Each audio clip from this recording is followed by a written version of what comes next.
Sí. Muy bien. Voy a tomar lista verbal ahora, después, aunque sea lo registrarán automáticamente, ¿verdad? Voy a tomar la lista ahora. Eh, Aguaguiña Víctor, Presente, profe, buenas tardes. perdón, Sí, presente, profe, ¿sí me escuchan?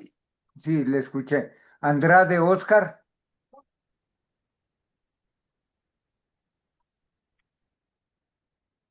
Armas Stephanie,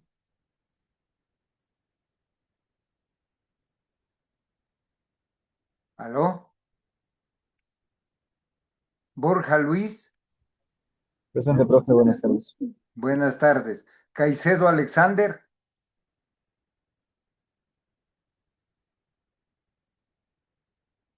Collahuaso Jessica, Presente, Jofre Morales, perdón. Jofre Morales, todavía no llegó a usted. Collahuaso Jessica, Duche Tiffany,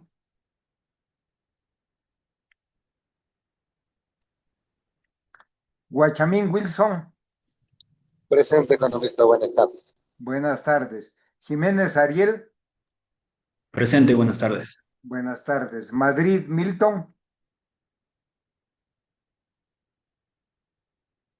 Murquincho Alex,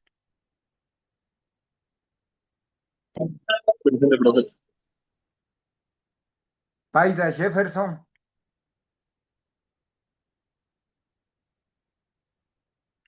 Panamito Jorge, Presente, profe. Buenas tardes. buenas tardes. Pérez Segundo,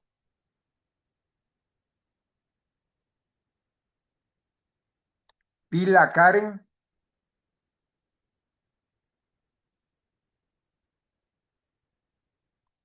Quesada Santiago,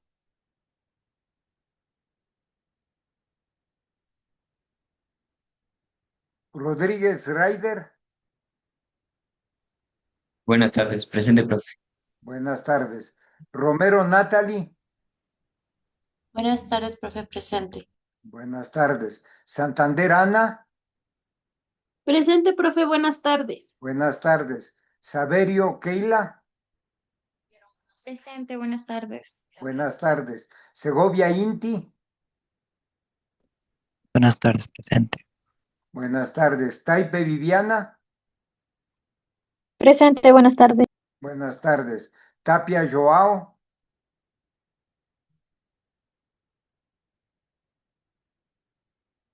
Toaquisa Braulio,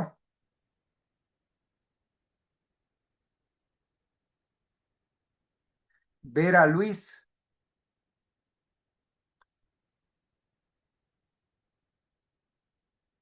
y Lastra Cristian. Presente, profe. Muy bien, es lo que hay, ¿no? Bueno, vamos a... Profesor, buenas tardes. Perdón que le interrumpa. A mí no me nombró. No sé si habrá Sánchez recibido algún otro. Joshua es usted, ¿no? Sí, correcto. No está en esta lista. Le voy a poner Por favor, Sánchez profe. Joshua. Profe, buenas tardes. A mí tampoco me nombró. Yo soy Reynoso. Igualmente a mí, profe. Soy Rosero. Reynoso, Buenas tardes, Morales, de pronto también, no sé si. no, no está. No está, es, a ver, vamos por partes. Me faltaba, la señorita era, ¿cuál es su nombre? Reynoso. Reynoso Jacqueline, profe. Reynoso Jacqueline. Sí, por favor.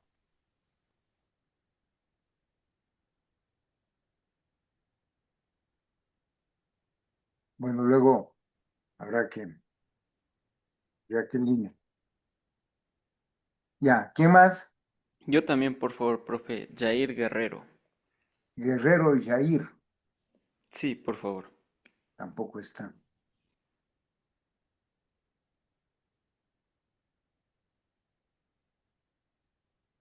Jair. ¿Alguien más? Buenas tardes, ya Rosero profe. Brandon, profe, por favor. Perdón, una señorita estuvo primero. ¿Quién es? Buenas tardes, profe. Sí, por favor, yo también falto. Lema Evelyn. Lema Evelyn. Pero ustedes están inscritos en el curso porque de lo que me decía Francisco Gachet, que habían unos que venían solo de oyentes, que no estaban inscritos en el curso. Profe, o sea, sí estamos inscritos para titulación. Yo sí estoy inscrita. Perdón la interrupción. La lista de Sí, Francisco. asistencias es solo para estudiantes que están tomando el curso de actualización. El resto lo puede tomar, pero no es requerido que pasen por asistencia. La toma del curso es, estando inscrito en titulación, es voluntaria. Pero hay un grupo de estudiantes que está tomando esto como actualización. Ellos sí tienen que tomar la lista. Eso nada más. Claro, ellos son los que tienen que contestar la lista, los demás no es necesario, ¿no? ¿Sí estamos? Sí, profe, listo. Muchas gracias. Listo, entonces vamos a empezar. ¿Están viendo la pantalla ustedes? Que es el comportamiento del consumidor, Sí, profe. que es la primera parte que vamos a hacer. En esta clase vamos a ver si agotamos el tema del consumidor para mañana seguir con la teoría de la firma o del productor.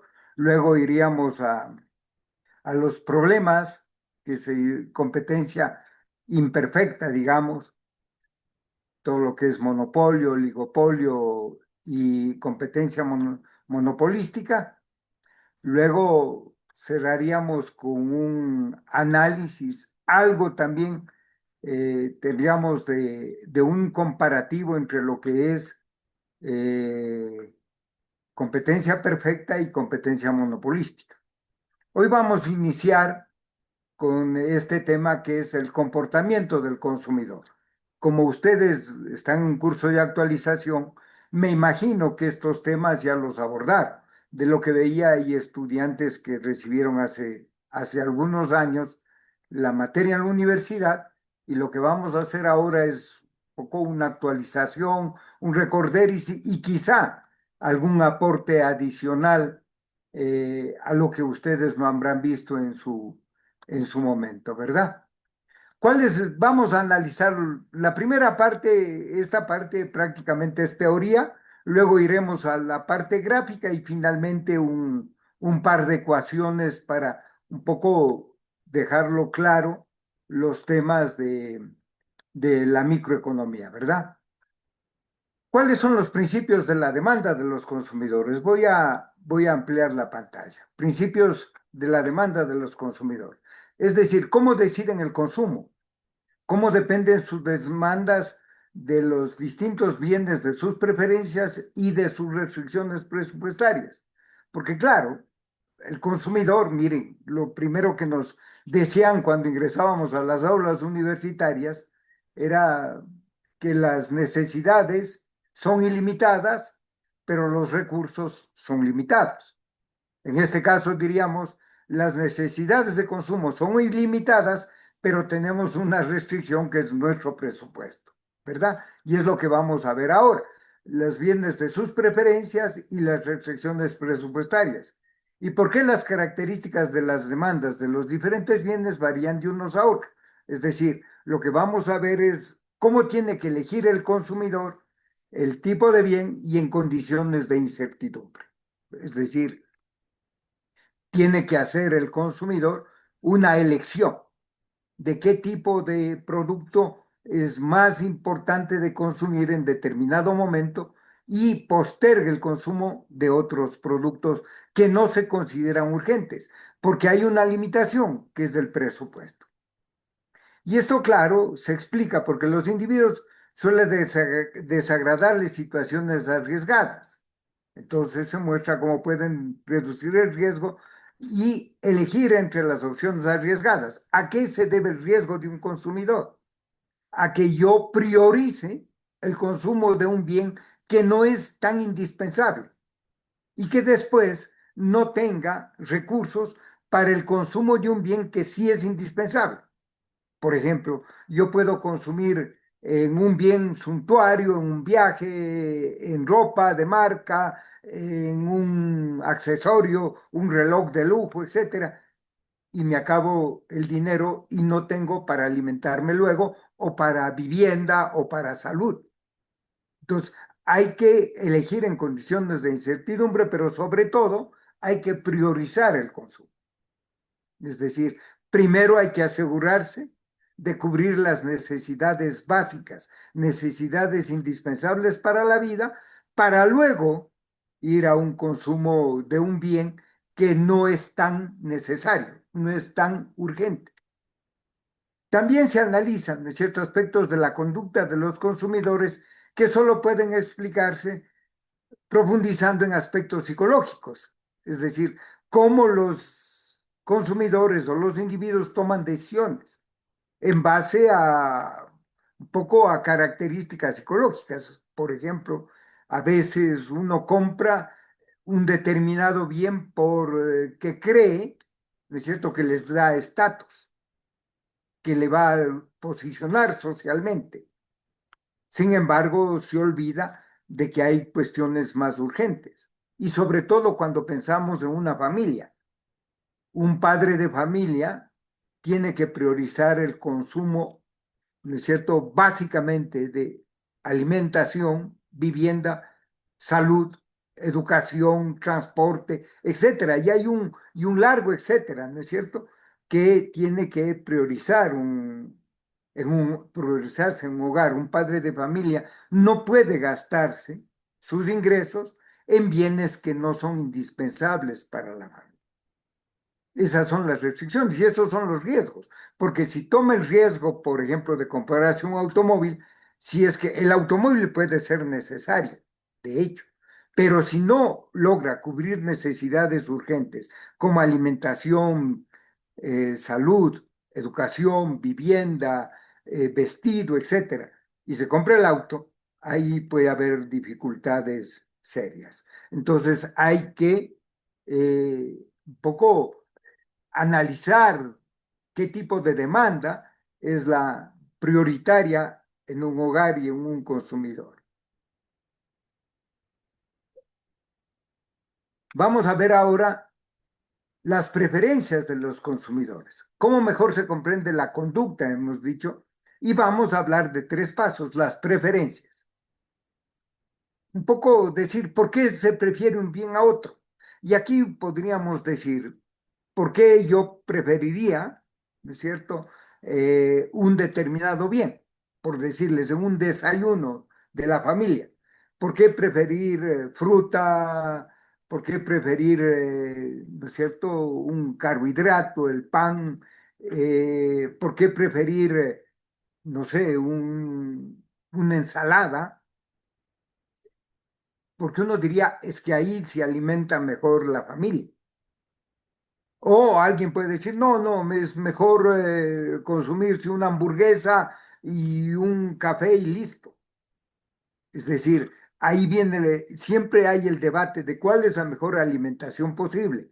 Y claro, eso depende de preferencias que tienen los consumidores, pero además depende también de la cultura. Por ejemplo, en los Estados Unidos, ¿no es cierto? Es un tipo de desayuno el que se acostumbra a consumir, qué sé yo, una hamburguesa o un pan con, no sé, con salami, con salchicha o verduras y frutas. Claro, el problema es que en Estados Unidos alimentarse de frutas y verduras resulta más caro que alimentarse de carbohidratos, entonces de alimentos procesados. Y eso implica que el consumidor tiene que hacer una distinción entre el tipo de preferencia que tiene. Y esto puede ser cultural, depende de cómo un poco su familia le enseñó a consumir desde niño, y eso mismo quiere replicar, porque claro, hay una serie de análisis que este desayuno es más saludable que el de acá, etcétera. Ahora, por ejemplo, los jóvenes priorizan la proteína, ¿no es cierto? Siempre hablan de proteína. Y algunos médicos dicen, vea, no solo la proteína es indispensable, también es necesario los carbohidratos, porque son los disparadores de la energía, los disparadores incluso de la capacidad mental. Entonces dicen, mire, los carbohidratos son los que activan, ¿no es cierto? No solamente la parte física muscular, sino también activan la mente. Entonces hay que consumir también carbohidratos, no solamente proteína. Pero bueno, esos son los debates que hay. Y luego viene la restricción presupuestaria y obviamente eso va a depender de los precios, de los productos, de la canasta de productos que usted quiere comprar. Entonces, claro, yo os decía, si usted prioriza frutas, verduras y un poco proteína, carne, quiere una alimentación equilibrada, normalmente ese tipo de alimentación es más cara que una alimentación con carbohidratos, o sea, una alimentación con comida rápida. No quiero decir comida chatarra, ¿no? Sino de comida rápida. Y es como el mundo se mueve más rápidamente. Sándwich, hamburguesas, pizzas, son los más rápidos de consumir. Y uno ve en los países desarrollados, hay gente que consume eso normalmente y a veces come al paso, desayuna al paso de su casa a la oficina y se alimenta con este tipo de alimentos procesados, ¿cierto? Claro, aparentemente también, como son más generalizados estos tipos de bienes, son un poco más baratos en su precio. Se exige menos elaboración en el momento. Estos ya vienen procesados de hace rato y solo poco calienta y está listo para servirse. En los países desarrollados normalmente en los países como Estados Unidos, incluso algunos europeos, ¿no es cierto? Estos alimentos de comida rápida son más fáciles de consumir, son más inmediatos de consumir. En fin, las elecciones de los consumidores. Los consumidores, dadas sus preferencias y sus rentas limitadas, hemos dicho, buscan una combinación de bienes que maximice su satisfacción. Y ya hemos dicho, no solamente la satisfacción, sino que además maximice su alimentación, su bienestar, su equilibrio, si quieren, alimentario. Igual podemos hablar de la ropa, ¿no es cierto? Incluso en la ropa uno puede decir la ropa de calidad es la ropa que es más amigable con la piel, con el medio ambiente, con las condiciones climáticas, etcétera. Y por eso es que muchas veces se dice, ¿no es cierto?, que las fibras naturales son las mejores para vestirse que las sintéticas, pero las fibras naturales son un poco más complejas, ¿no es cierto?, de encontrarlas y de su procesamiento. Ahora se ha logrado una combinación entre fibras naturales y sintéticas que también han generado bienestar. Por ejemplo, antes la ropa de algodón, 100% algodón, era complicado de mantenerse, ¿no? O sea, uno se compraba una camiseta de algodón y a la primera lavada empezaba a perder la forma original. Luego se inventó una que era una polialgodón, una mezcla de poliéster y algodón, que le dio mayor consistencia al algodón y se le pone un alto porcentaje de algodón y eso ayuda. Ahora ya hay fibras textiles como algodón, 100% algodón, pero es un tratamiento especial, lo denominan el algodón peinado, por ejemplo, que son prendas más sofisticadas, que se mantienen en mejor forma, son de algodón, pero cuestan más. Su procesamiento es mucho más complejo, ¿cierto? Por eso es que en el mundo, ¿no? La evolución de la vestimenta también tiene que ver con estas fibras naturales. Por ejemplo, el algodón es una fibra muy apetecida por todo el mundo porque es una fibra textil sana, es muy versátil, es decir, en el calor de alguna manera le enfría y en el frío le calienta, porque es una fibra natural, o sea, mantiene una temperatura promedio, digamos. Por eso es que la gente utiliza, los árabes en el desierto utilizan fibras de algodón, ¿no? Porque en el día hay temperaturas que superan los 40 grados y en las noches son tan frías que bajan de los 0 grados. Es decir, esta ropa es la mejor que puede usarse ahí. Imagínense el poliéster. El problema del poliéster, el croydon, el dacron, es que en el frío se enfría mucho y en el calor quema. Entonces son fibras sintéticas. Igual sucede con la lana, ¿no? Los casimires. Pero antes los casimires, ustedes recuerden, los casimires que usaban nuestros abuelos, incluso nuestros padres, eran casimires gruesos. Había un Casimir 3001 que era famoso acá, pero eran telas gruesas. Entonces en el calor se calentaban, o sea, abrigaban demasiado. Y en la noche obviamente que era. Entonces ahora hay casimires mucho más finos, digamos, más delgados y con una cantidad de hilo, sí, importante por centímetro cuadrado, pero mucho más, con fibra más delgada, más fina, y el casimir es más liviano, aunque es igual de abrigado, digamos, en el frío, y en el calor no quema mucho y es más liviano. Es decir, ha ido evolucionando y eso también cambia las preferencias de los consumidores.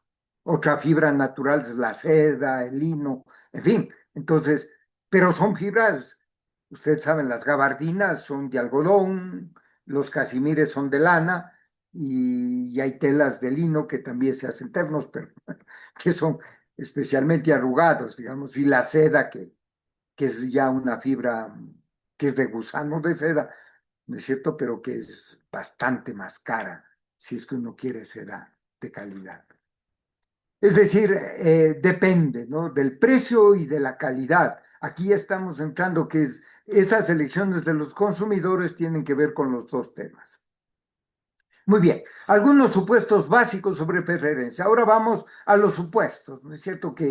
¿Por qué prefiere? Hablamos primero de la transitividad. Las preferencias son transitivas.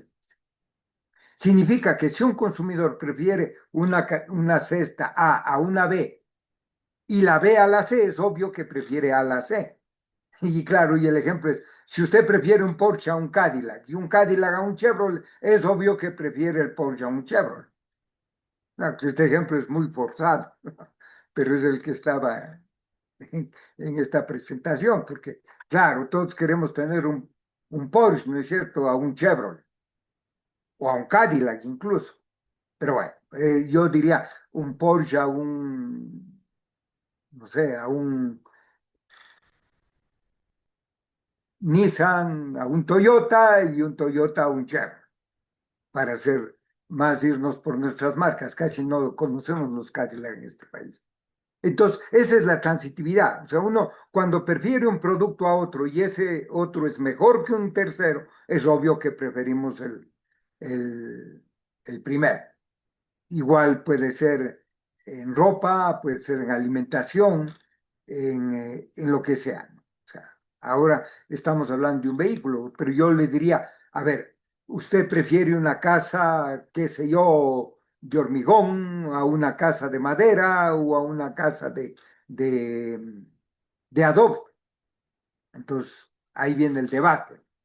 Es decir, no, es que más elegante, dura más, etcétera. Uno puede decir es el hormigón, pero probablemente en otra zona sea más cómodo una casa de madera, qué sé yo, por las características del medio ambiente, en fin.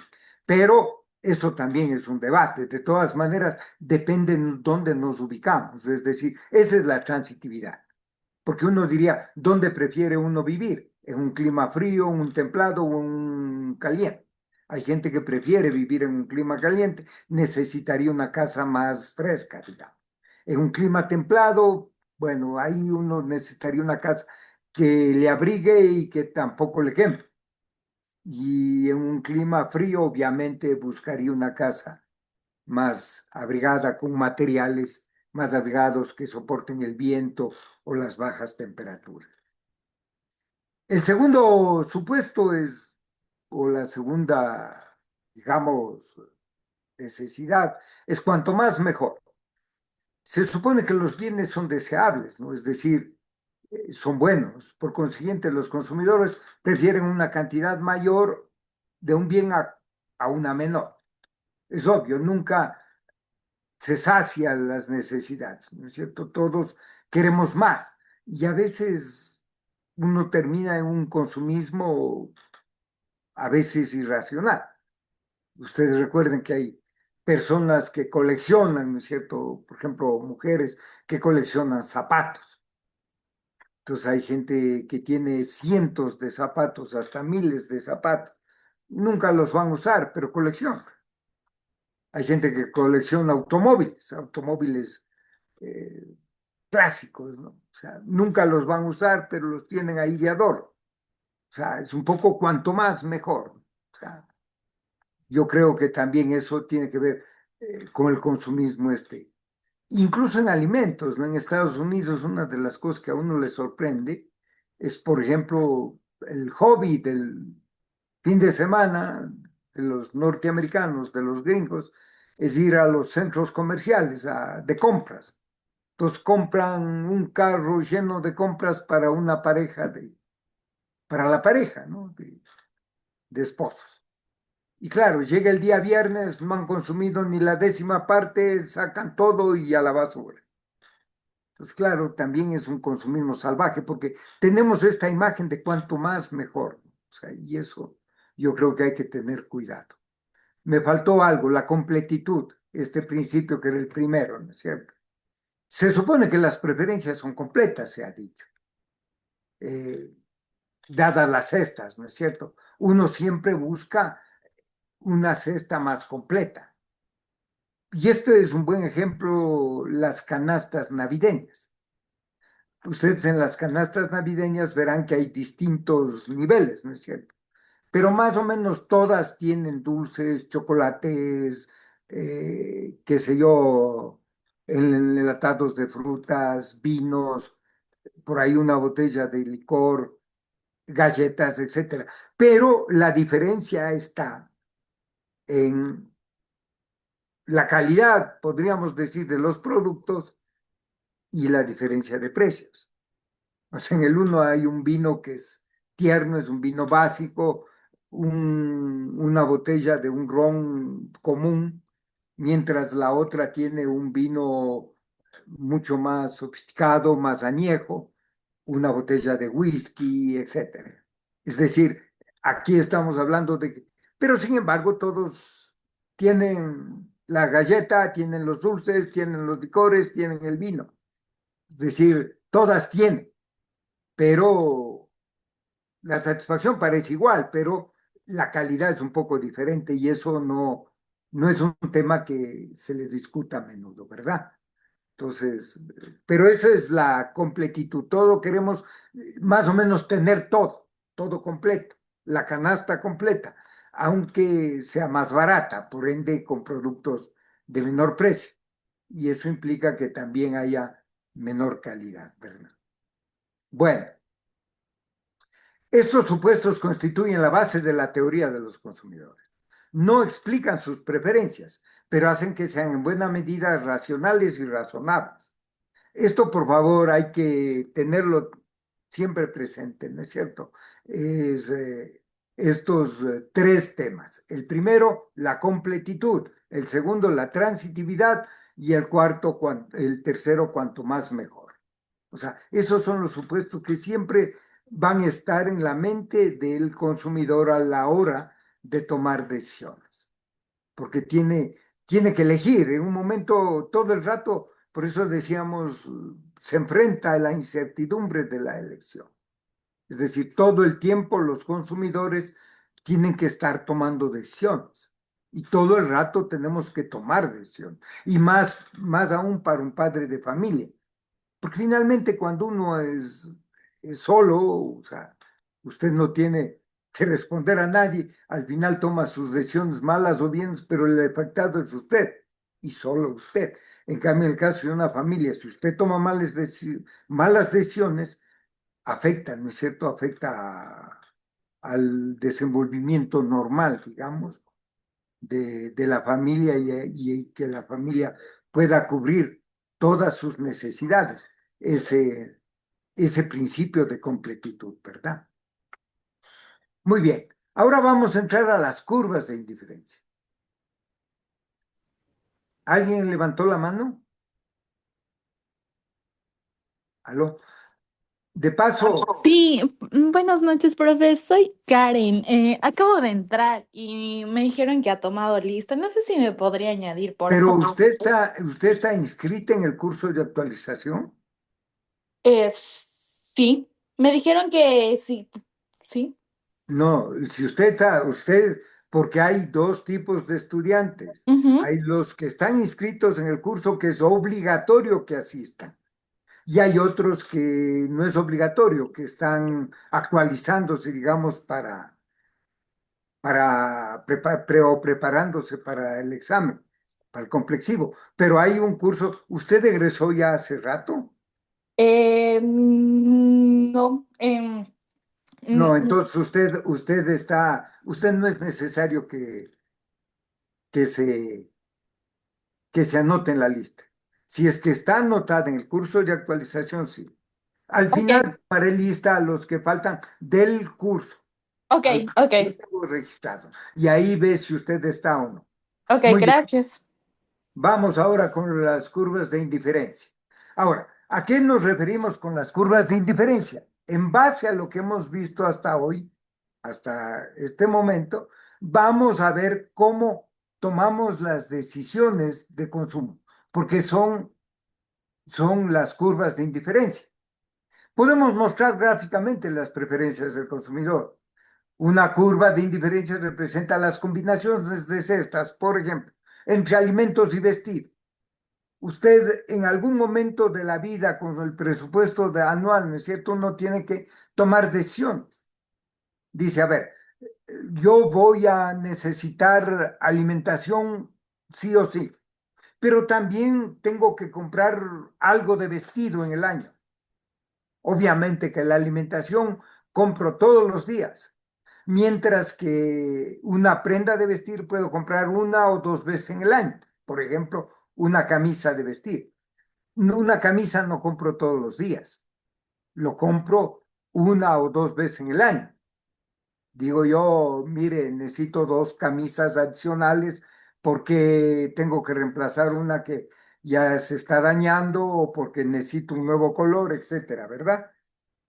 Entonces uno toma decisiones. Esas son las curvas de indiferencia. O sea, ¿qué priorizo? Y aquí, si me permiten, voy a hablar algo de la inflación. Cuando uno hace la metodología para cálculo de la inflación, uno piensa y dice, a ver, ¿cuál es el producto que más sube de precio y cuál es el que impacta más en la inflación? ¿No es cierto? Porque hay productos que pueden subir mucho de precio, pero no tienen tanto impacto en la inflación. ¿Por qué? Porque hay que ponderar. En el índice se decía, hay que ponderar el consumo. Por ejemplo, si es que sube un 5% el precio del arroz y si sube un 50% el precio de la camisa, ¿cuál le pega más al consumidor? Uno dice, parecería, ¿no es cierto? Si uno lo ve a grandes rasgos, dice, el 50% pesa más y la camisa es más cara que la libra de arroz. Pero el problema es la ponderación, porque el arroz se consume todos los días, al menos en Quito. Todos los días se consume arroz. Es decir, una subida de precios en el arroz me va a impactar muchísimo más que la subida de precios de la camisa, porque al final del año yo he comprado una o dos camisas. Es decir, ahí es cuando siento el impacto del precio de la camisa. Pero en cambio, en el arroz consumo todos los días y una subida del 10% en el precio del arroz me va a impactar mucho más que una subida del 50% en un producto que consumo una o dos veces en el año. A eso también se refiere estas combinaciones de cestas de mercado. Yo puedo decir algún rato, digo, no, vea, me compro la camisa porque la necesito. Cierto que ha subido el precio, pero no me quedan alternativas. Finalmente solo hago un gasto en el año. En cambio, el arroz no puedo dejar de comprar. Por último, digo, la camisa no la compro, espero que haya una promoción en diciembre.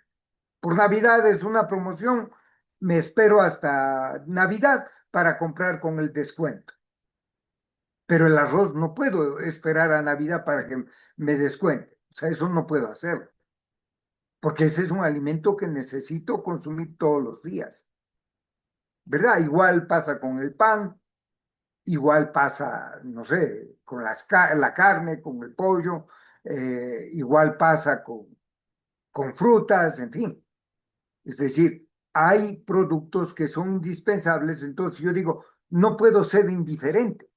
Si me dan a elegir entre alimento y vestido, sí, voy a priorizar alimento, pero algún rato compraré también vestido, porque también necesito, un rato se me va a hacer urgente, porque necesito una nueva camisa para ir al trabajo, ir a la universidad o para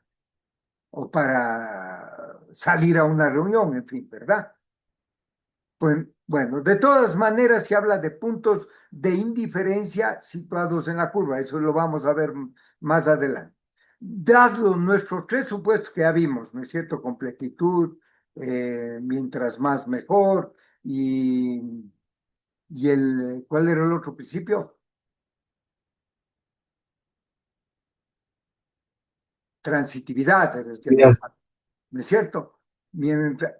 Cuando vemos esos principios, decíamos, ahí es una indiferencia. Esta información puede utilizarse para ordenar las opciones posibles. O sea, yo digo, por ejemplo, alimento, ¿no es cierto? Describen las combinaciones de alimentos y vestidos que podría desear una persona. Y aquí vamos a ver un cuadrito, este. Encostando al consumidor, ¿no es cierto? Hay varias curvas de indiferencia. Aquí vamos a ver dos tipos de alimentos, por ejemplo. Consumo de hamburguesas o consumo de refrescos. Uno dice normalmente, ¿no es cierto? Normalmente, cuando usted va a servirse una hamburguesa en el Burger King o en el McDonald's, ¿no es cierto? Normalmente viene la promoción con Coca-Cola. Antes el Burger King era con Pepsi, ¿no es cierto? Ahora también es con Coca-Cola. Ya le ganaron, parece que la gente prefería la Coca-Cola y por eso no iba al Burger King. Pero antes era, y tienen incluso el refil, ¿no es cierto? Tome la Coca-Cola o la Pepsi que quiera, pero con la hamburguesa, paga la hamburguesa. Entonces aquí siempre hay esto del principio, ¿no es cierto? De no saturación y de transitividad. O sea, siempre el consumidor va a elegir mientras más mejor.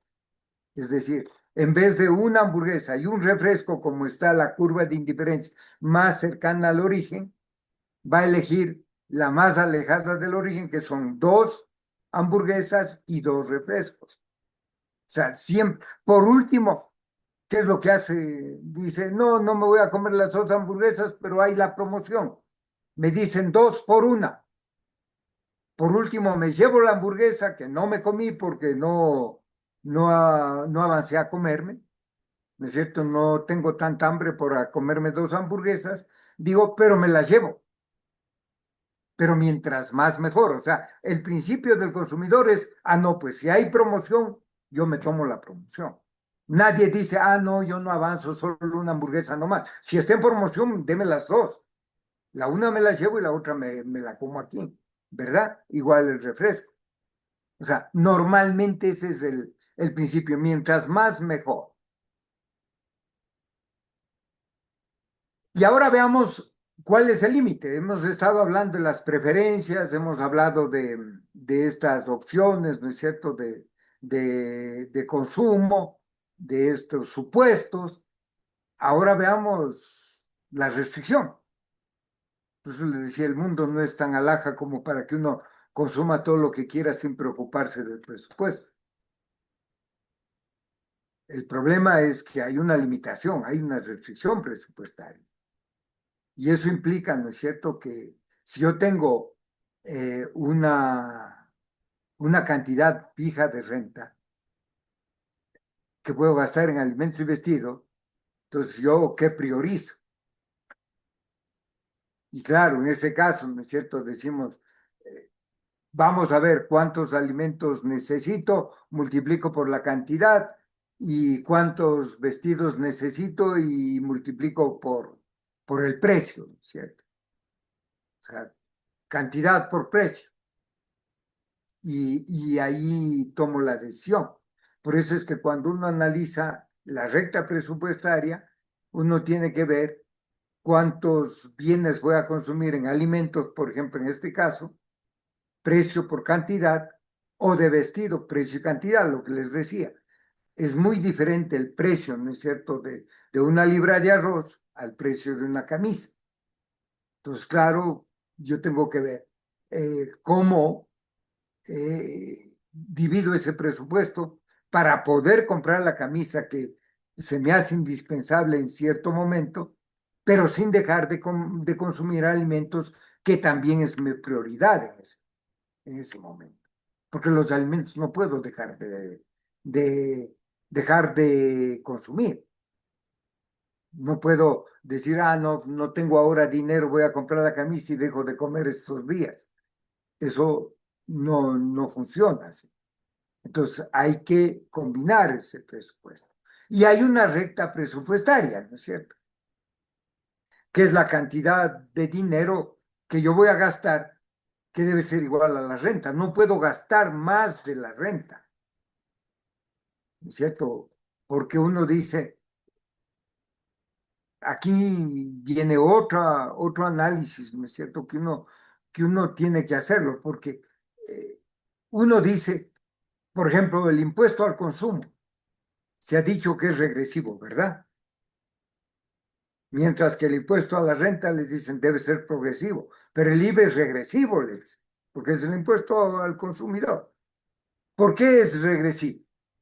Entonces uno piensa y dice, es regresivo porque el consumidor que tiene menos recursos, ¿cuánto de su presupuesto destina al consumo? Destina el 10%, el 20%, el 50%, el 80% o el 100%.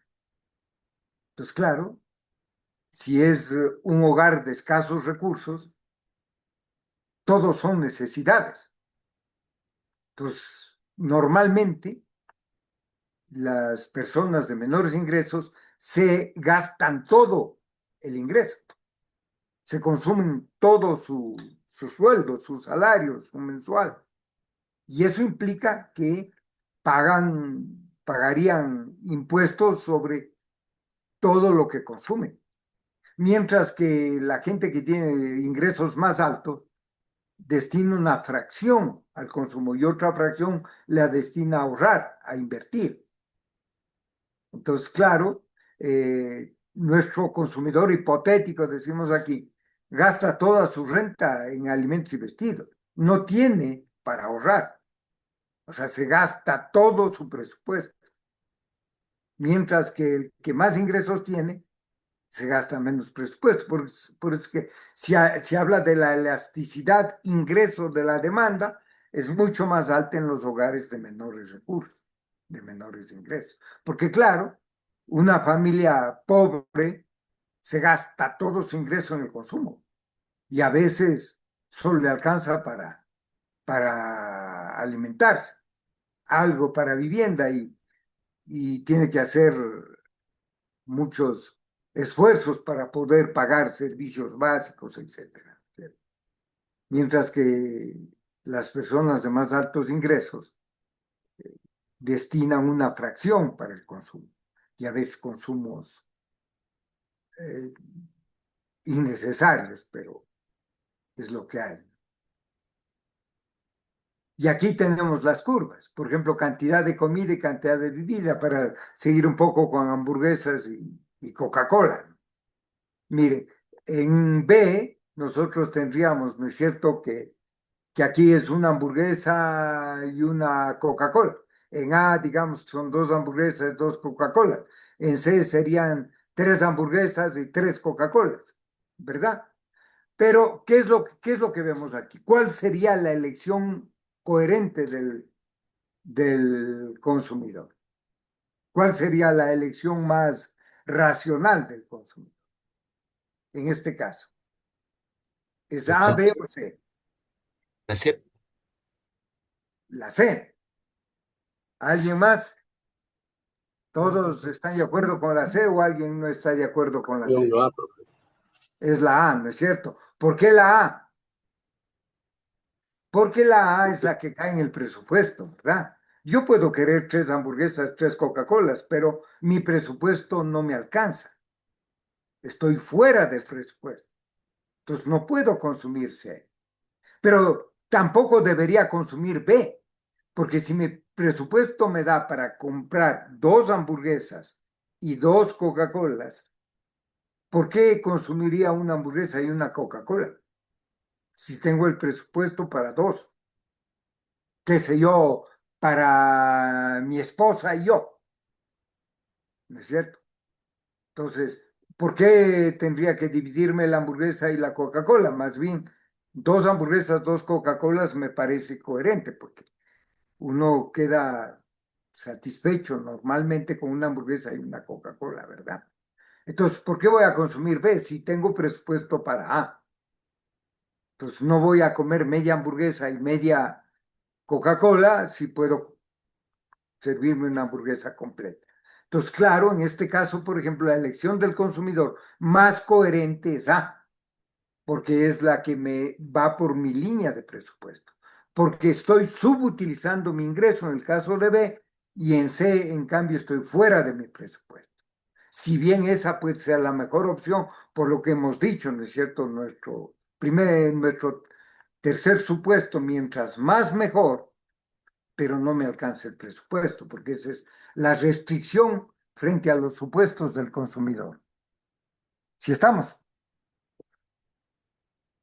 Y aquí tenemos, ¿no es cierto?, la recta presupuestaria.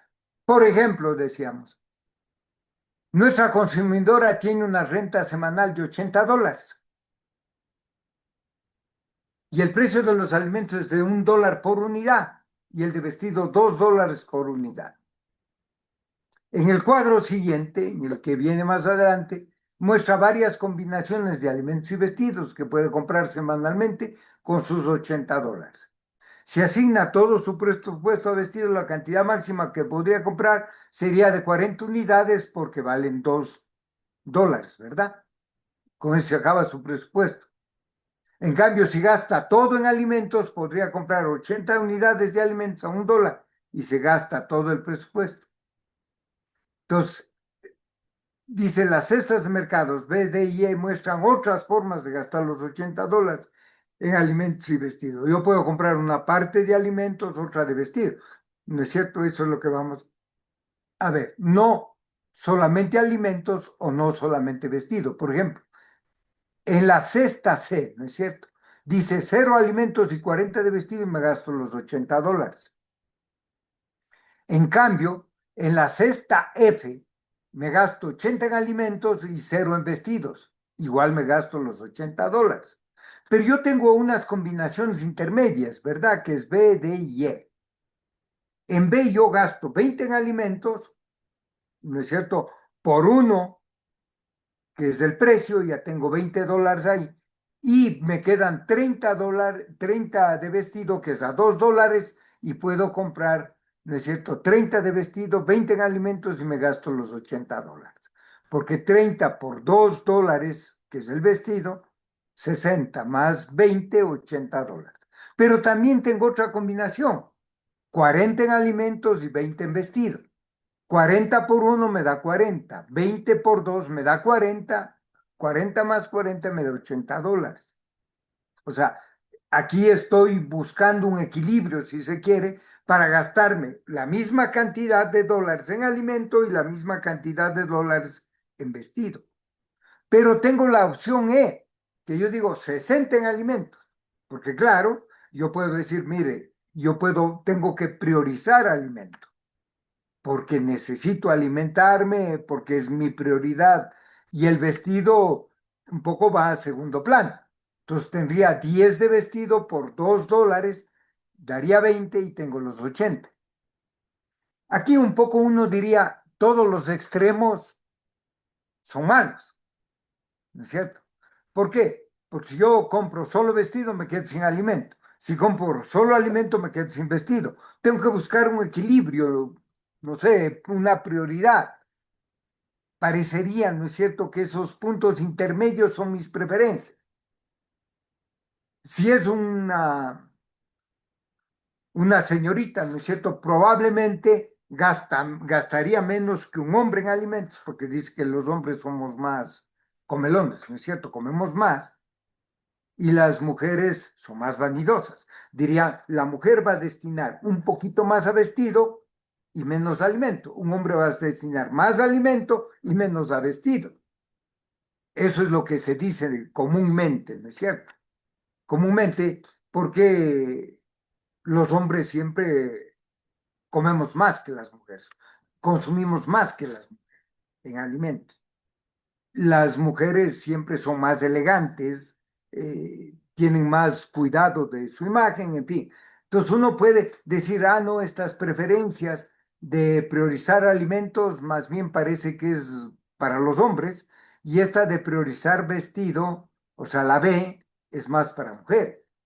Uno puede hacer hipótesis así generales, pero esto no es una regla, ¿no es cierto? Una madre de familia, una persona responsable del hogar, va a priorizar alimento para su familia que vestir. O sea, eso es innegable. Y ahí se rompe el... ¿Por qué? Porque hay prioridades distintas, porque hay preferencias distintas. Una mujer soltera puede priorizar vestir, pero una jefa de hogar, una ama de casa, va a priorizar alimento. Lo que le importa es que sus hijos estén mejor alimentados, a que estén más, con ropa más nueva, ¿verdad? O sea, mejor alimentados a que estén mejor vestidos. O sea, el vestido como que queda a segundo plano, ¿verdad? O sea, esas son preferencias. Y uno puede hacer un montón de hipótesis ahí. Y no son hipótesis tendenciosas o hipótesis a priori. Decir, no, es que está clasificando hombres y mujeres. No, depende de las condiciones en las que se desenvuelven las personas. Ya les digo, un ama de casa va a priorizar alimentos porque tiene una familia. Una mujer soltera probablemente priorizará vestir. O sea, todo es relativo, ¿verdad? Bien, vamos a ver ahora la variación de la renta, bienes normales inferiores y los cambios en el ingreso y los precios. Aquí lo que vamos a ver, porque hasta ahorita hemos ido con la teoría en general, ¿cierto? Ahora vamos a ver cuándo variaría la renta y qué decidirían las personas. Porque ahora hasta aquí hemos hablado de preferencias y una renta fija. Y usted distribuye ahí su renta. Ahora vamos a hablar de cambios en la renta y cambios en los tipos de bienes. Por ejemplo, aquí tenemos, ¿no es cierto?, cambios según bienes normales o bienes inferiores. Vamos con la explicación. ¿Cuál es un bien normal? Bien normal es, para recordarles a ustedes, ¿no es cierto?, es el bien que uno consume normalmente. Es un bien de mediana calidad, es un bien que es generalizado, de consumo general, es un bien que cubre necesidades fundamentales, etc. En cambio, un bien inferior es un bien de inferior calidad, o sea, un bien que si uno tuviera más recursos dejaría de consumir ese bien y consumiría un bien normal. Por ejemplo, uno puede decir entre el consumo de un bien inferior para el desayuno, por ejemplo, ¿qué sería el consumo de un agua aromática con un pan? O el consumo de un café en leche o de un chocolate con con un bolón de ver, se me ocurre, ¿no es cierto? O con una empanada. Entonces, el uno le puedo considerar un bien normal, un chocolate, por ejemplo, para el desayuno de un niño, de un estudiante. Digo, debería consumir un huevito, un chocolate, una empanada, un poquito de fruta, el típico desayuno americano, diríamos, ¿no es cierto? Pero si no hay los recursos, habrá que darle al niño un agua y un pedazo de pan y y se va a la escuela. Y por eso de ahí el problema de desnutrición, ¿no es cierto?, de los niños. O sea, necesitan alimentarse, por lo menos hay que darles proteína con un huevito. Esa era la idea, por ejemplo, de los gobiernos cuando se habló de luchar contra la desnutrición crónica infantil. Y yo mismo, si me permiten, les comento, yo estaba de viceministro de Inclusión Económica Social con Mae Montaño, y una de las preocupaciones más grandes que teníamos nosotros era la lucha contra la desnutrición crónica infantil. Y ahí veíamos que los primeros 1000 días eran determinantes en la lucha contra la desnutrición, desde el momento de la concepción hasta los 2 años. Ahí es cuando se desarrolla todas las capacidades psicomotrices de un niño. Es decir, prácticamente el 90% de su capacidad psicomotriz, o sea, su capacidad mental, su capacidad física, se desarrolla desde el momento de la concepción hasta los 2 años. Por eso es que veíamos, si le damos ya desayuno escolar, ya eso casi no le ayuda al margen, le ayuda en un 5%.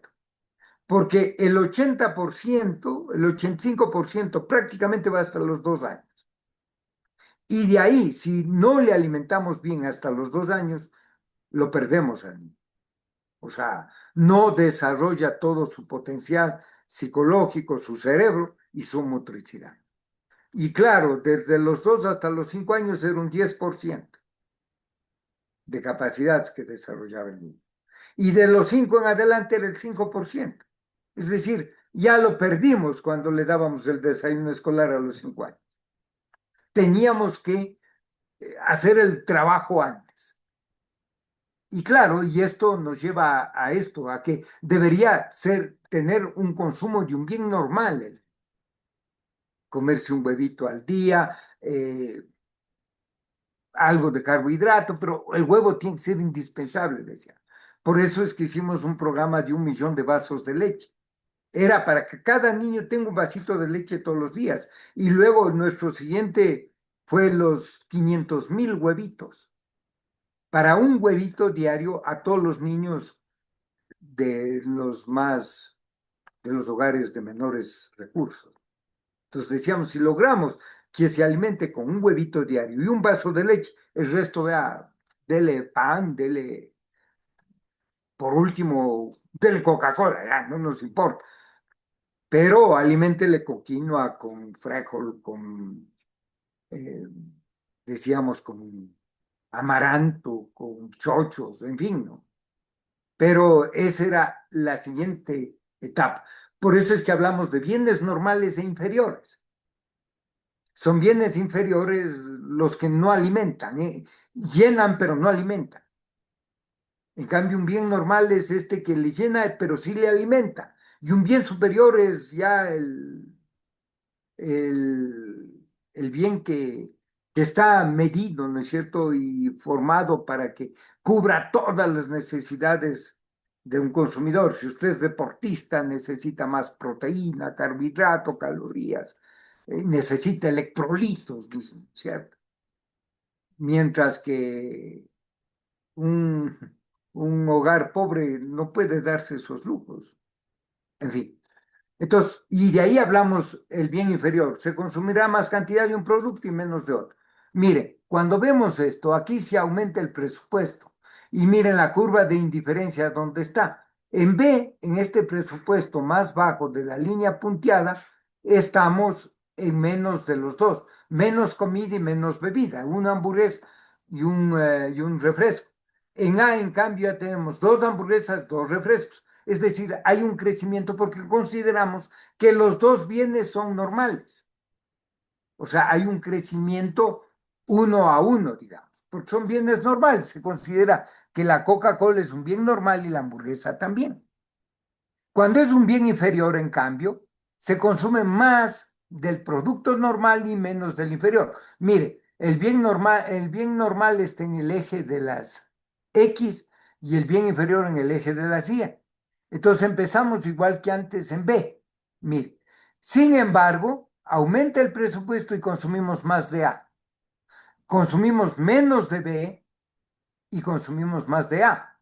Es decir, bajamos la cantidad de un bien para aumentar la de otro, porque este es un bien normal. Si uno le consideraría, por ejemplo, no sé, al, al pan, un bien, o no al pan, digamos, al agua aromática, un bien inferior, dejaríamos de comprar agua aromática y consumiríamos más chocolate, más de un bien normal. Es decir, nos vamos acá. Bajamos el consumo del agua aromática y consumimos más del chocolate. Esa es la idea, porque se considera un bien inferior. Hay otros ejemplos que se dice, por ejemplo, entre, qué sé yo, la máchica y el pan. O yo diría entre el pan y un bolón de verde, ¿no es cierto? El bolón parecería que en ciertas circunstancias es mucho mejor que un pan, o lo que les decía, un pan y una empanada rellena de carne o de pollo. Siempre será mejor que un pan de harina solamente, ¿verdad? Entonces, ahí se considera que ese es un bien normal. Y el bien inferior, reducimos el consumo y aumentamos del bien normal. Cuando aumenta nuestro presupuesto. Hay que tomar en cuenta que estamos con un nuevo presupuesto. Acá en este caso, en el primer caso, hablábamos de dos bienes normales. En el segundo caso, hablamos ya de un bien inferior y un bien normal. ¿Sí está claro hasta ahí?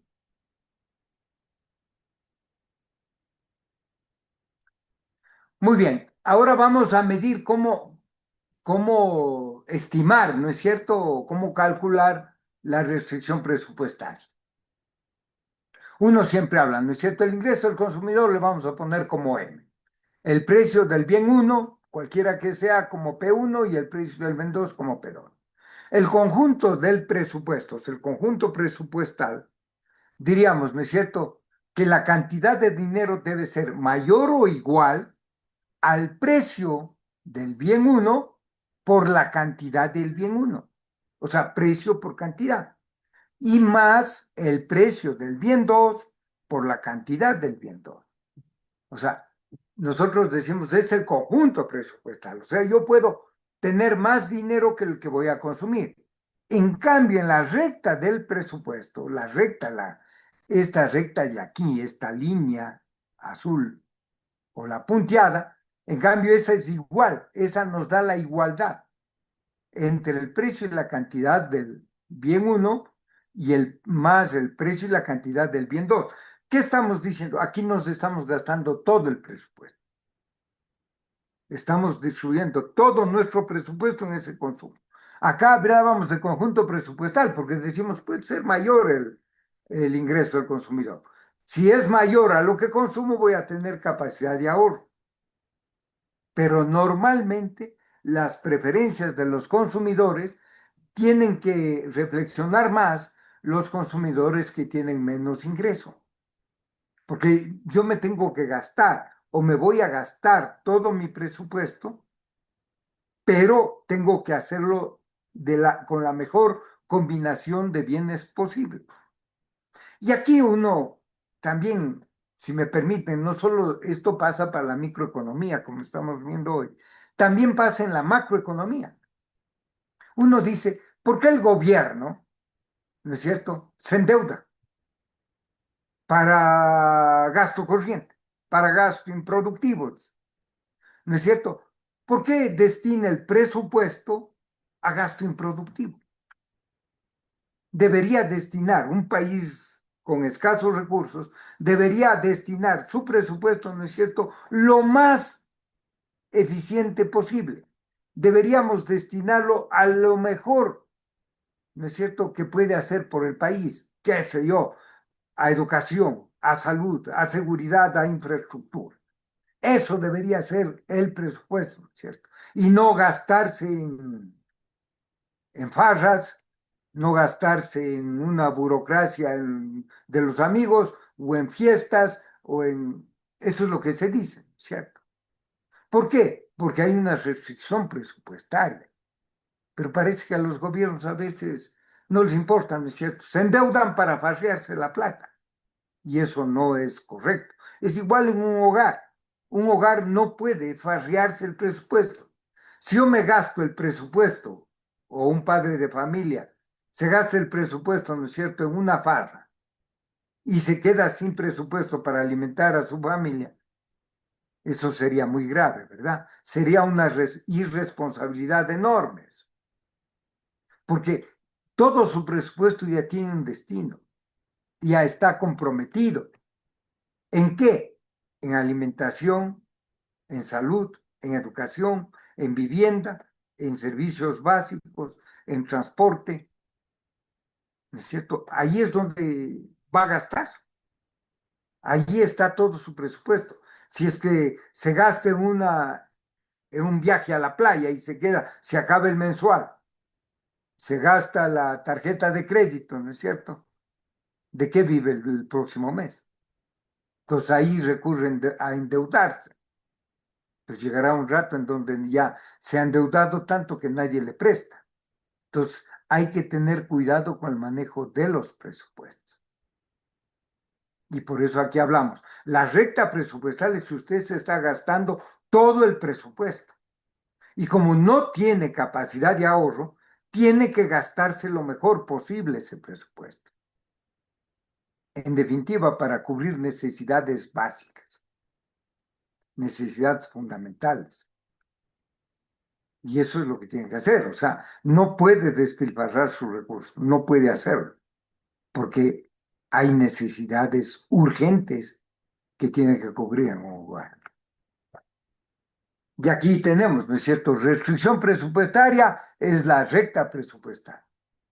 Las preferencias van con las curvas de indiferencia. Y aquí tenemos, ¿no es cierto?, la relación marginal de sustituciones. Aquí tiene que elegir. Usted tiene precios y consumo, y tiene ingreso para consumo. Entonces usted tiene una función de demanda, tiene una elasticidad, tiene una ecuación de Zlatsky, pero esto es ya más técnica, ¿no es cierto? Si ustedes recuerdan que era la ecuación de Zlatsky, ¿no es cierto? Que era la priorización entre bienes normales y bienes inferiores. Y la caja de Edinburgh, que era un poco cuáles son los equilibrios, ¿no es cierto?, del dos consumidores. Decíamos, dos consumidores que tienen que buscar un equilibrio en el consumo, ¿no es cierto? Porque esta es la restricción y estas sus preferencias. Otra vez, las preferencias son ilimitadas, o sea, las necesidades son ilimitadas. Todos queremos más, queremos mejores cosas, queremos, ¿no es cierto?, mejorar la vida. Pero tenemos un problema con presupuesto. Y ahí viene el tema de la elección, o sea, ¿qué elijo? ¿Cómo elegir? ¿Cómo hacer esa elección sea la mejor posible?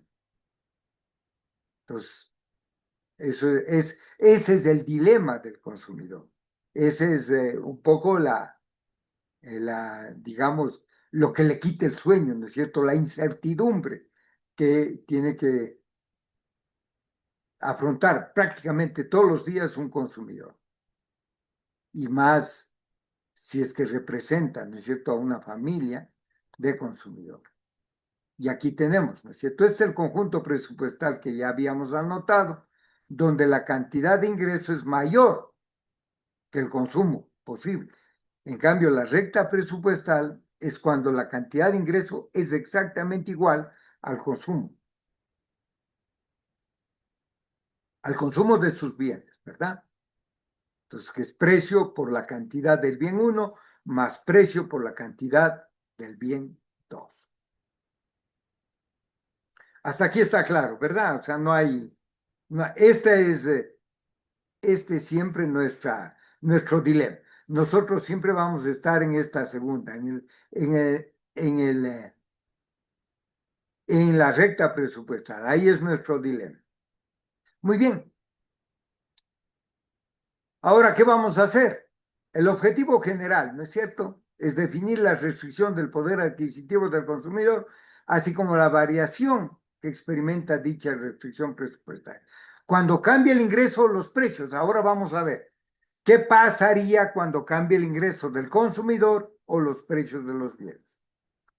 Entonces, aquí vamos a hacer objetivos particulares. Formalizar matemáticamente la restricción, graficar la recta, mover la recta cuando cambie el ingreso del consumidor y los precios de los bienes, definir el numerario, o sea, la cantidad de dinero y conocer los efectos de los impuestos en la recta presupuestal. Presupuestal. Aquí está mejor. Mire, aquí tenemos. El conjunto presupuestal es la cantidad de dinero, ¿no es cierto?, que vamos a definir. M sobre P2 y M sobre P1, que es el precio de la cantidad. Aquí la cantidad siempre es la que llega, ¿no es cierto? X1 es la cantidad de consumo de estos bienes, o sea, la cantidad. Y acá es la cantidad de consumo del bien 2. M para el precio de 2 nos daría este punto. Y M para el precio de 1 nos daría este punto. La pendiente es la variación, ¿no es cierto? La variación en la cantidad del bien 2 sobre la variación en la cantidad del bien 1. ¿No es cierto? ¿Qué es esto? Es las variaciones. M sobre P2 menos P1 sobre P2 por X1. Y esta es la pendiente. La pendiente es, obviamente la pendiente es negativa. Normalmente esta es negativa. ¿Por qué es negativa? Porque cuando un bien baja la cantidad de consumo, aumenta la otra. O cuando baja esta, aumenta la de acá. Por eso es una relación inversa. Es una relación inversa, por eso va la línea. La pendiente es negativa, porque es relación inversa. Si fuera positiva, sería una relación directa, tendría que ser la pendiente en ese sentido. O sea, sería una pendiente de demanda, ¿verdad? Si fuera una pendiente de oferta, sería positiva. Iría en esta forma, ¿no?, hacia arriba. Esta siempre es hacia abajo, porque es negativa, porque la una, cuando sube el consumo de un bien, baja el de otro. Cuando baja el consumo del uno, sube el del otro. ¿Por qué? Porque hay una restricción presupuestaria. Y por eso nos da esta pendiente negativa. O sea, aquí diríamos, el incremento de la una, ¿no es cierto?, es del decremento de la otra, o el incremento de este es del decremento de este. Por eso es que la pendiente se hace negativa. Esto es un juego matemático. Ahora, las variaciones en la renta presupuestal o la renta de presupuesto, ¿no es cierto?, la renta. Mire, aquí tenemos esta cantidad de consumo del bien X2 y esta cantidad de consumo del bien X1. Y este es nuestro presupuesto inicial. Cuando nos aumentan el presupuesto, nos aumentan la cantidad de dinero, si ven aquí, a un M', a un M' acá, aumentamos la cantidad de consumo de X2 y aumentamos también la cantidad de consumo de X1. Este es el ejemplo de las hamburguesas y la Coca-Cola, ¿verdad? Aquí una, acá dos. Y si tuviéramos otro presupuesto, nos iríamos a 3, ¿verdad? Entonces, eso es lo que está señalando. Este es un aumento en el ingreso, la capacidad de consumo aumentada. Pero como los dos son bienes normales, nos movemos igualito. Es decir, nos aumentan el ingreso, no han cambiado los precios de X2 ni de X1, nuestra capacidad de consumo aumenta. Porque ya vamos a ver más adelante qué pasaría cuando cambie el precio. En este caso, el supuesto es de que no hay cambios en precio, solo aumenta el ingreso. Al aumentar el ingreso, aumenta nuestra capacidad de consumo. Eso, por favor, tenerlo bien claro. Aquí, en cambio, ¿qué ha pasado? Estamos variaciones igual con la recta presupuestal. Ha variado, ¿no es cierto?, nuestro nivel de ingreso. Pero ¿qué pasa? Que en este caso, en cambio, ha aumentado el precio del bien 1. Mire, teníamos aquí nuestra recta inicial, es esta, la verde, nuestra recta inicial. Pero aumenta el precio del bien 1, de X1. ¿Qué es lo que pasa si aumenta el precio? Mire, como aumentó el precio, vamos de un precio inicial a un precio prima. Aumentó el precio, pero con la misma cantidad de ingreso, con el mismo M. Obviamente vamos a reducir nuestra capacidad de consumo. Se reduce nuestra capacidad de consumo. Supongamos que el pan nos duplica el precio. Vamos a comer menos pan. Pero la cantidad de café o de refrescos no cambia. Entonces, esto se mantiene en el mismo presupuesto. Pero como se redujo el presupuesto por aumento del precio del bien X1, ¿no es cierto?, cambia nuestra recta presupuestal. Se hace mayor pendiente, se hace más pendiente. Eso significa que perdemos en capacidad de consumo todo ¿qué sería? Este triángulo, ¿no? Perdemos todo esto, capacidad de consumo, por el aumento del precio. Es decir, aquí tenemos un cambio en el precio que nos obliga a consumir menos de ese bien que subió el precio. Y consumimos lo mismo del otro bien que sí se mantuvo el precio. Esta es una opción. Pero veamos otra. Aquí, cuando aumente el ingreso, en cambio, mire, nosotros habíamos visto, ¿no es cierto?, que esto aumentaba hasta acá. Pero ¿qué tal si baja el precio del bien 1? Dice, cuando baja el precio, nosotros tenemos mayor capacidad de consumo. Es exactamente el caso inverso al anterior. Aquí teníamos que aumentó el precio. Acá resulta que baja el precio. Nos aumenta el presupuesto, llegamos a este nivel de consumo del bien X2, pero podemos consumir mucho más del bien X1. O sea, aumenta el ingreso, sí, pero como bajó el precio, tenemos mayor capacidad de consumo. No es que el ingreso nos lleva hasta acá, no, es que bajó el precio. Al bajar el precio, nos movemos hasta acá. Es decir, cuando baja el precio, aumentamos toda esta área de capacidad de consumo. Sí está claro, ¿verdad? Por favor, el rato que algo no esté claro, me interrumpen con toda tranquilidad. Cierto que estoy hablando de teoría y solo les estoy recordando lo que ustedes ya vieron, ¿no? Pero es importante un poco hacer estos análisis de cambios, ¿no es cierto? Cuando aumentaba el precio y este es cuando baja el precio. Es decir, si baja el precio de un bien, nuestra capacidad de consumo aumenta. O sea, es como si fuera nuestro presupuesto se multiplica. Claro, si yo compraba, no sé, 10 panes a 20 centavos y me bajan a 15 centavos el pan, yo ya puedo comprar más pan, pues. ¿No es cierto?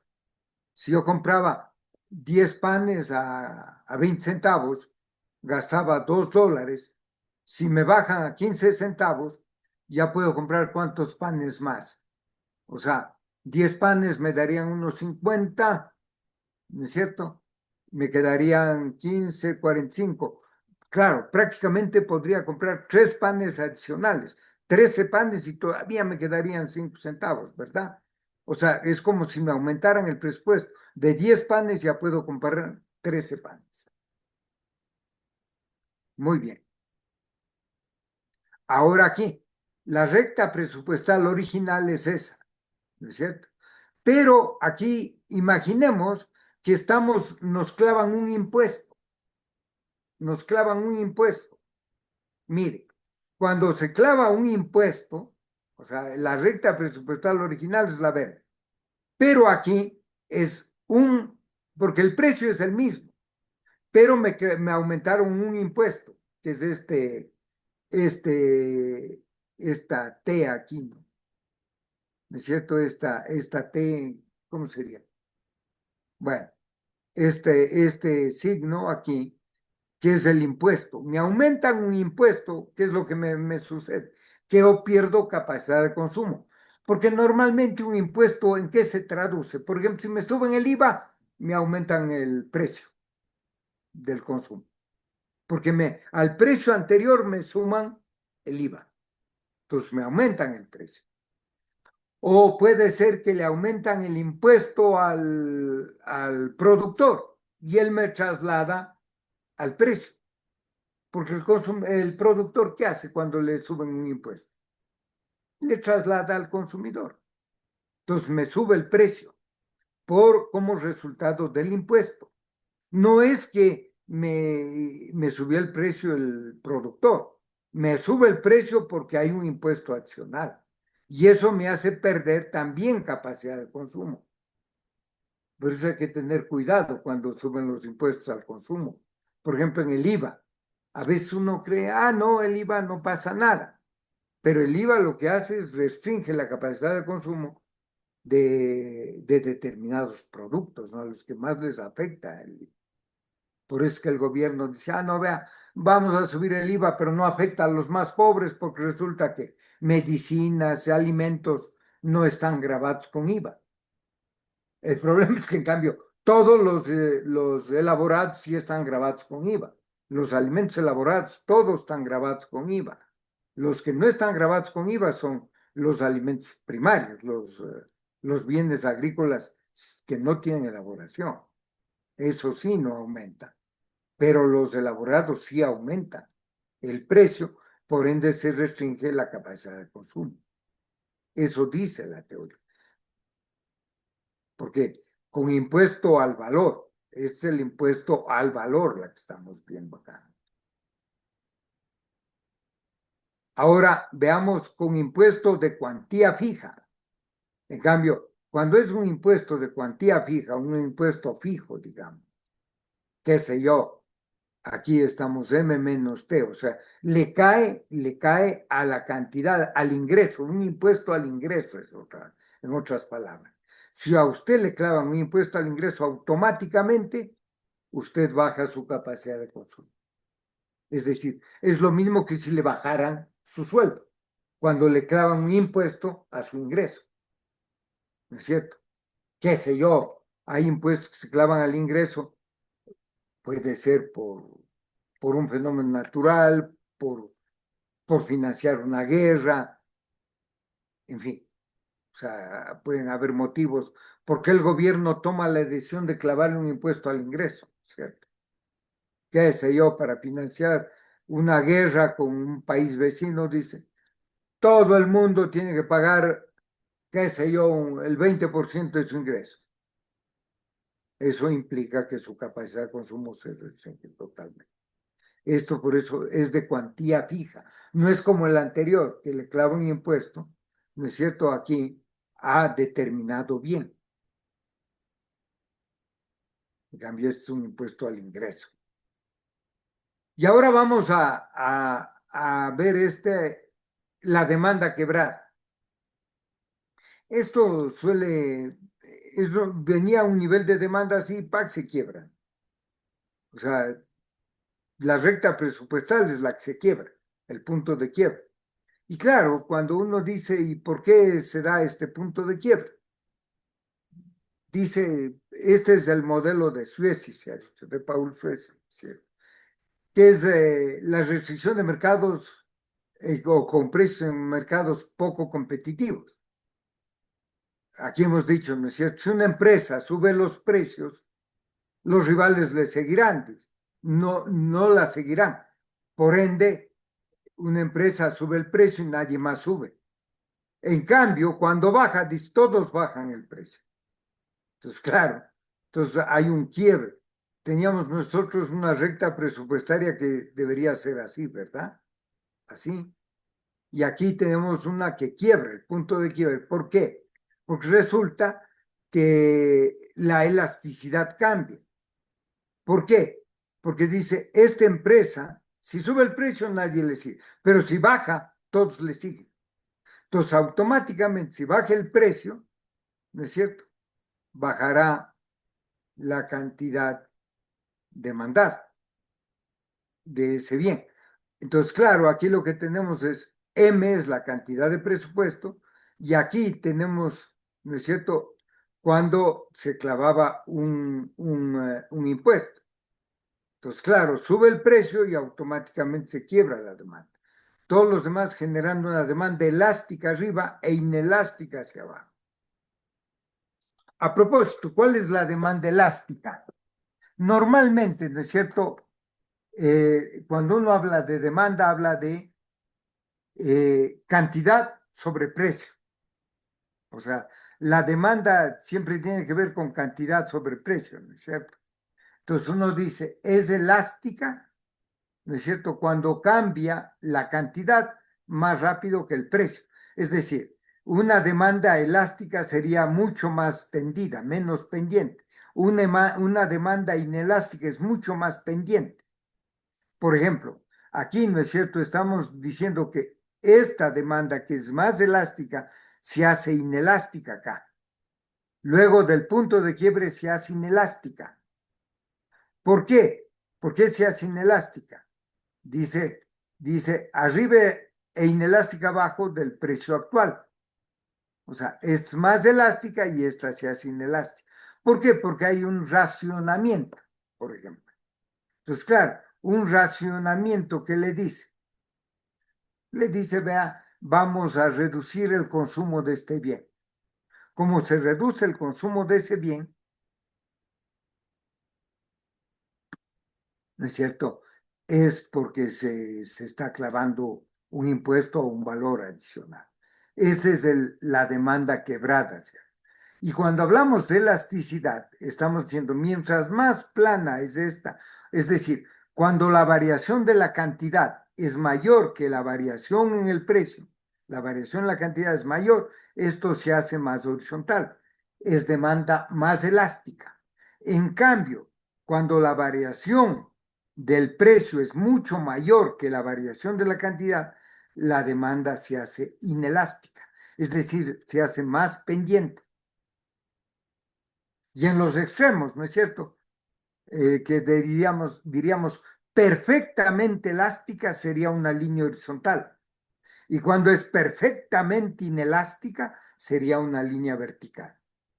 ¿Sí está claro lo que les he dicho? A ver si me voy a meter acá. Voy a poner, qué sé yo, precio y cantidad. Precios. ¿Sí están viendo el Excel o no? No, profe. No. Seguimos en la presentación. Aquí. Esta sí ven, ¿no? Bueno, voy a terminar y las láminas. Ahora, hagamos este ejercicio y luego les explico lo de la elasticidad para cambiarme al Excel. Sí están viendo todavía la presentación, ¿verdad? Sí, profe. Ya. Veamos un ejemplo. Vamos a ver un ejemplo, ¿no? Decimos una empresa que trabaja en un mercado de competencia perfecta tiene una función de costos dada, ¿no es cierto? Y funciones de oferta y demanda en ese mercado, ¿qué son? La cantidad ofrecida, 5P menos 500. La cantidad demandada, 4.000 menos 10P. Calcule qué cantidad producirá para maximizar beneficio. Halle qué beneficio obtendrá. Esto lo vamos a ver más adelante. Y aquí lo que vamos a ver es el equilibrio del mercado y el de la empresa.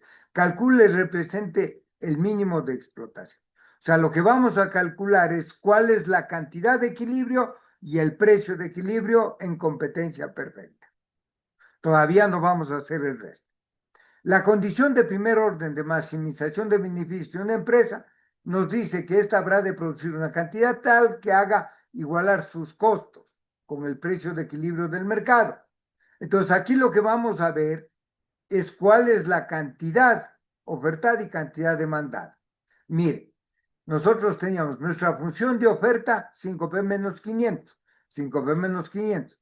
Igualamos a nuestra función de demanda, que es 4.000 menos 10P, ¿verdad? Entonces, ahora igualamos oferta y demanda para encontrar los puntos de equilibrio. Entonces tenemos, ¿no es cierto? Igualamos esto, pasamos al primer factor, menos 10P, que pasa sumando, se hace 15P. Pasamos el 500 al otro lado y pasa, aquí como está restando, pasa sumando. Nos da 4.000 más 500, 4.500. Entonces 15P es igual a 4.500. Por ende, el precio va a ser igual, el precio de equilibrio a 300 unidades monetarias, porque es dividir 4.500 para 15, ¿verdad? Entonces tenemos que el precio de equilibrio es igual a 300. Dicho esto, solo comprobamos en nuestras funciones de oferta y demanda, que son la cantidad de oferta y la cantidad de demanda, que también deben ser iguales, ¿verdad? Entonces tenemos que la cantidad ofertada era 5 por P menos 500. 5 por 300, 1.500. Menos 500 nos da 1.000. Entonces nuestra cantidad de equilibrio, ¿no es cierto?, que está acá, va a ser 1.000. Reemplacemos ahora en la demanda. Era 4.000 menos 10P, ¿verdad? La función de demanda. 4.000 menos 10 que multiplica 300. Entonces nos da 4.000 menos 3.000, porque 10 por 300 es 3.000, nos da que es 1.000. Entonces la cantidad ofrecida es 1.000, la cantidad demandada es 1.000. Por ende, la cantidad de equilibrio es 1.000. Entonces ya tenemos, ¿no es cierto?, calculado el precio de equilibrio, que es 300, y la cantidad de equilibrio, que es 1.000. Entonces ya tenemos igualada la oferta y la demanda. Entonces nos vamos acá y decimos precio y cantidad. Este es nuestro mercado. Entonces tenemos la cantidad ofrecida, ¿no es cierto?, y la cantidad demandada, que se igualan y se cruzan en el precio de equilibrio y la cantidad de equilibrio.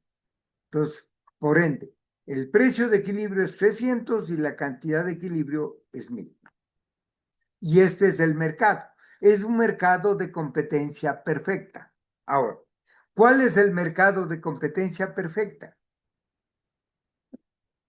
¿No es cierto? Uno dice, a ver, el mercado de competencia perfecta ya sabemos que es el que iguala oferta y demanda.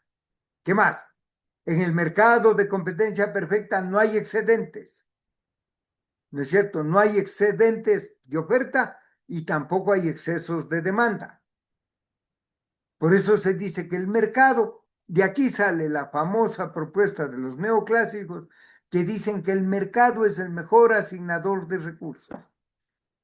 Porque dicen, el mercado no tiene excesos, equilibra las ofertas y las demandas, sin ser el precio y sin ser a la cantidad.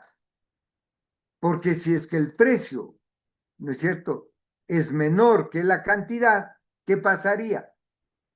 Que la cantidad tendría que reducirse hasta un precio de equilibrio. En cambio, dice, si el precio es demasiado alto, la cantidad producida será cada vez mayor, lo que presiona que el precio baje. Entonces dice, vea, el mejor asignador de recursos es el mercado. ¿Por qué el mercado de competencia perfecta no hay excedentes? En el mercado de competencia perfecta no hay excesos. En el mercado de competencia perfecta no hay precios irracionales, porque todos son tomadores de precios. Quien fija el precio es el mercado, no fija ningún empresario. Tampoco fijan los consumidores. El mercado es el que fija los equilibrios. Y en el equilibrio todos estamos contentos. Oferentes y demandantes están conformes. Los demandantes, ¿no es cierto?, tienen el precio mínimo posible y los oferentes tienen la cantidad máxima posible. Entonces, con eso, el mejor asignador de recursos es el mercado. Es lo que dice la teoría. Los mercados se vacían, no hay excedentes de producción, no hay excedentes de consumo, no hay excedentes de ningún nivel. Porque si hay excedentes de producción, ¿qué pasa con el precio? el precio se iría hacia abajo. En cambio, había sobreproducción, ¿verdad? Y cuando hay sobreproducción hay crisis.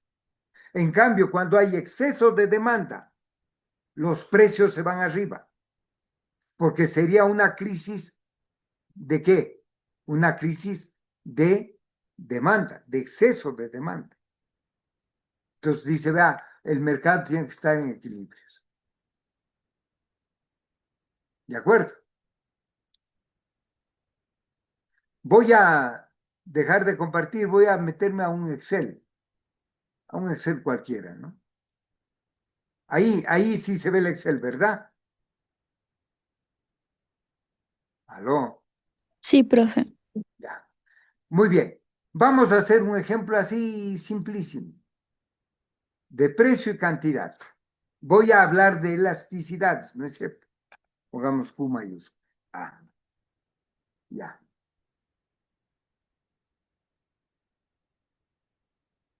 Precio y cantidad, ¿no es cierto? Precio, cantidad.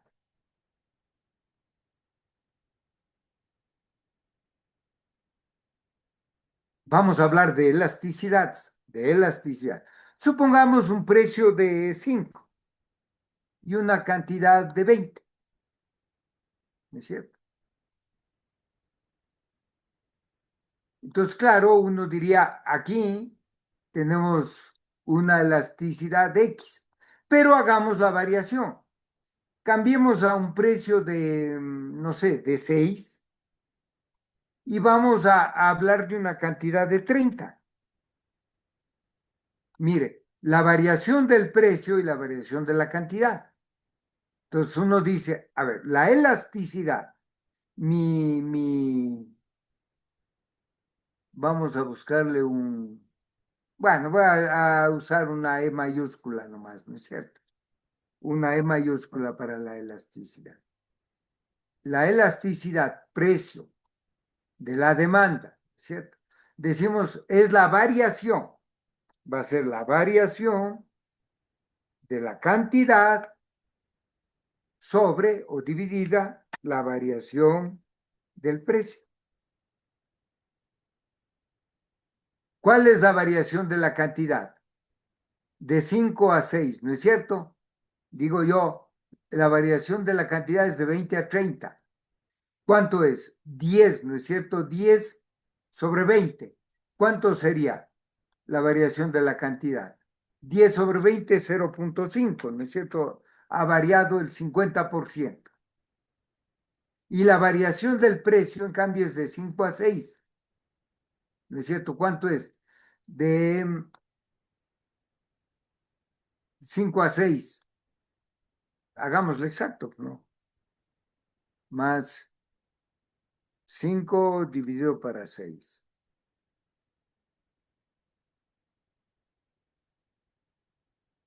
O sea, 1 es la variación, 1 sobre 5, más 1 dividido para 5, ¿verdad?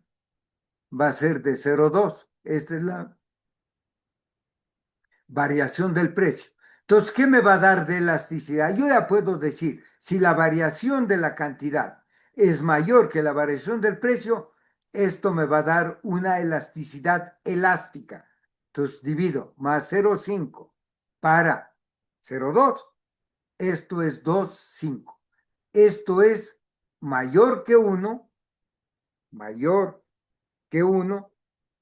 por ende, la variación es elástica.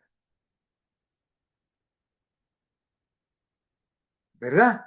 En cambio, si yo diría, la variación no va a ser esta, sino va a ser de, qué sé yo, de 5 a 6, y esta va a ser de 20 a 24. Entonces yo digo, la variación es de 1, ¿no es cierto? Más 1 sobre 5. Me da que es la variación de 2 y más 4 sobre 20. Me da también 0,2. Le voy a poner más decimales por si acaso. Miren, es exactamente igual. ¿Qué será esto? si yo digo, divido esto, ¿no es cierto? La variación de la cantidad divido para la variación del precio, eso me da 1. ¿Qué tipo de elasticidad es esta? Esto es igual a 1. Esta se llama elasticidad unitaria, ¿verdad? Esta es elasticidad unitaria. Pero si yo tuviera una variación de 5 a, no sé, del precio, ¿no? De 5 a 7, y esta le tengo de 20 a 24, le voy a mantener la misma, de 20 a 24, ¿qué pasaría? Entonces yo digo aquí, más, la variación es 2 dividido para 5, ¿verdad? Me da 0,4. Y acá ya sabíamos que era el 2, ¿no es cierto? 4 sobre 20 más 4 sobre 20, sabemos que es igual a 0,2. Entonces, si yo digo, más la variación de la cantidad dividido para la variación del precio, me da 0,5. ¿Qué es esto? Es menor que 1. Por ende, esta es, ¿qué variación es esta? Inelástica, porque es menor a 1. Si estamos. Estas son las elasticidades. Entonces, si yo quisiera graficar esto, ¿no es cierto? A ver, vamos a intentar graficar. Si yo intentara graficar esto, voy a tener, ¿no es cierto? En el primer caso,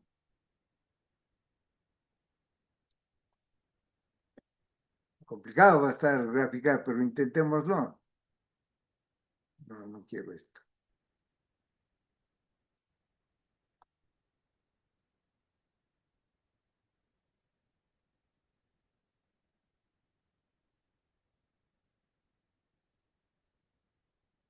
Voy a ponerlo más claro. Esta, la elástica, ¿cómo me saldría la línea?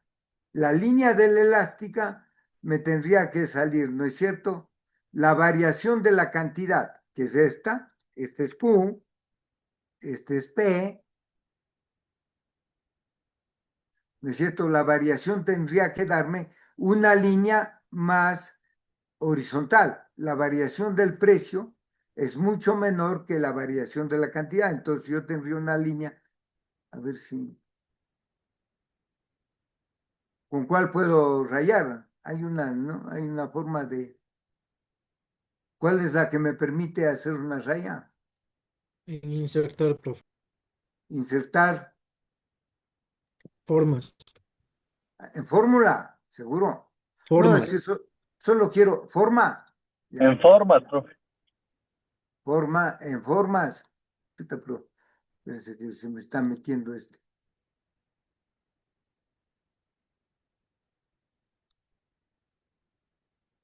No en fórmulas, sino en formas. Aquí. Pongamos esta línea. Ya. Entonces, esta línea me va a dar una variación más o menos así, ¿verdad? Esta es elástica. Entonces, yo digo, la variación del precio es menor que la variación de la cantidad. Por ejemplo, la cantidad está variando 0,5 y esta está variando en 0,2. 0,2 y la cantidad está variando en 0,5. Esta es elástica. Si yo hago lo mismo, veamos si me sale pegar. Ya, hago lo mismo acá. ¿Cuál será la elasticidad unitaria? Bueno, voy a suprimirle esta para ponerle otra vez la forma, ¿no es cierto? Insertar. Y le vamos a poner una de estas mismo, pero así horizontal.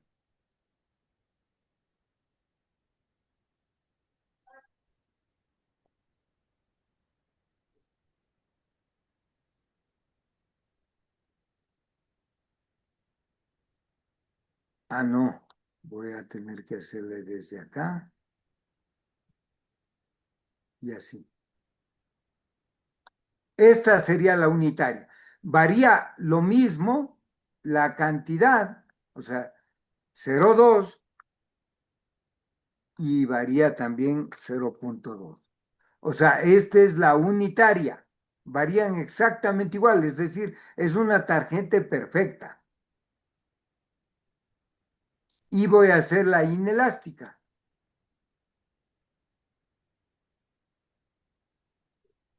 La inelástica me tendría que dar al revés, ¿no?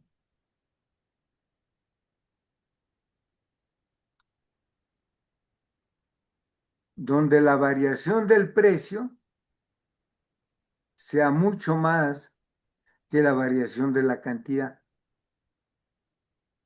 Mire, entonces la variación del precio en la inelástica, decíamos, era de 0,4 y la variación de la cantidad es de 0,2. Entonces, miren, esta es elástica, esta es inelástica, esta es unitaria, etc. Entonces, claro, cuando varía más el precio que la cantidad, es inelástica. Cuando varía más la cantidad que el precio, es elástica. Y cuando varían igual, es unitaria. Y claro, hay los extremos. Hay los extremos de elasticidad. Voy a copiarle esta. Copiar, pegar. Y pegar. Mire, el extremo de la elasticidad totalmente elástica o perfectamente elástica es este. Acá tenemos precio, ya lo dijimos, ¿verdad? Y cantidad. Esta es perfectamente elástica. Y esta sería, en cambio,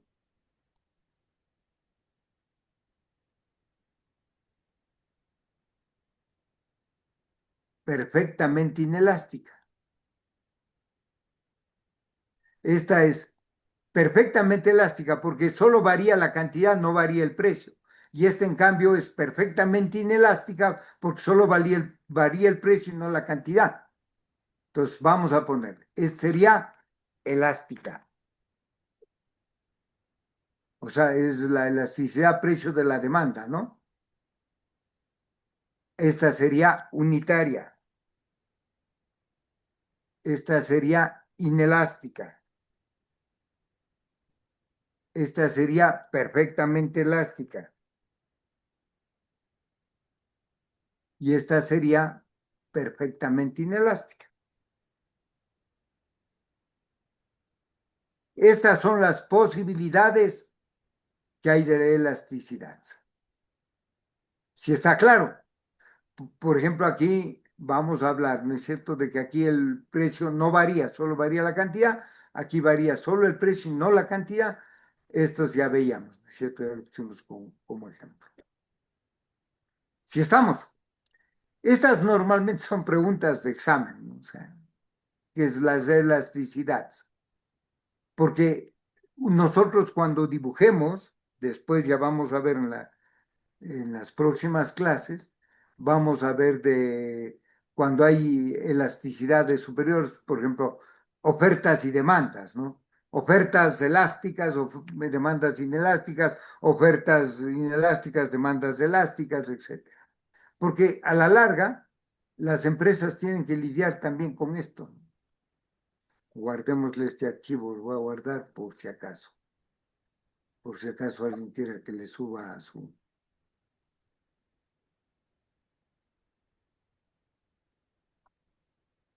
Y aquí tengo un directorio que le he puesto curso de actualización. Guardar. No, no, no. Elasticidades.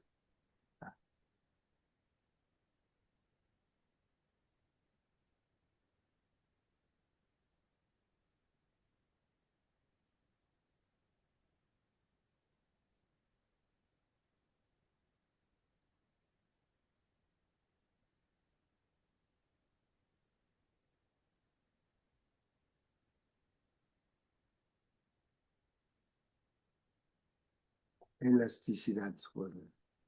Ya. Muy bien.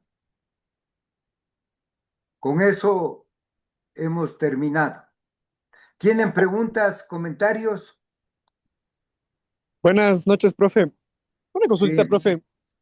Yo me uní un poquitito después de la clase, no sé si me puede poner en lista, por Ya favor. les voy a tomar lista a los que llegaron tarde.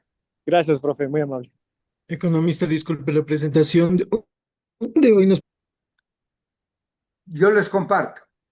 Les voy a poner aunque está grabada la presentación, la clase está grabada porque el profesor Gachet dijo que les iba a grabar y les va a tener para todos la grabación. Bueno, les tomo lista a los que no estaban.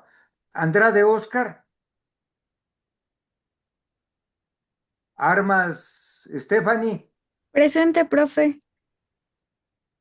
La próxima le pondré atraso si no va a tiempo. Caicedo Alexander. Coliaguazo Jessica. Duche Tiffany. Presente, profe, buenas noches. Hola. Madrid Milton. Paida Jefferson. Pérez Segundo. Presente, profe, buenas noches. Buenas noches. Pila Karen. Presente. Quesada Santiago. Presente, profe, buenas noches. Buenas noches. Profe, no, shut up. Sí. Profe, buenas noches. Disculpe, al final de la clase, ¿puedo hablar con usted un momento?